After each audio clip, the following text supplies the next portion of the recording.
Hello guys, welcome back to my new blog. তো আজকে হচ্ছিল রবিবারের বিকাল। আমার ভাইরা সবাই গেছিলো তারাপীঠ জল আনতে। তো ওদেরকে সন্ধ্যাবেলায় মিষ্টির জল খাওয়ানোর জন্য আমি চলে গেছিলাম সন্ধ্যাবেলায় বাজারে মিষ্টি আনতে।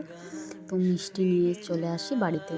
বাড়িতে আসার পরে মাকে নিয়ে চলে যাই আমাদের এখানে যে মন্দির আছে সেই মন্দিরে, কারণ ওখানে ওরা আজকে সন্ধ্যা থেকে থাকবে, ওখানেই খাওয়া দাওয়া করবে।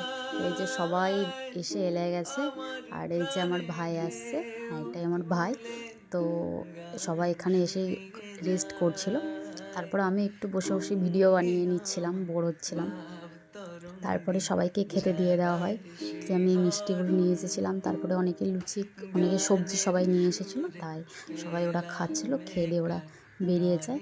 তো তারপর আমরা বাড়ি ফিরে যাই। ভিডিওটা এতটা পর্যন্তই। ভালো লাগলে লাইক করবেন, কমেন্ট করবেন, আর অবশ্যই চ্যানেলটা সাবস্ক্রাইব করে দেবেন। ততক্ষণের জন্য টাটা, বাই।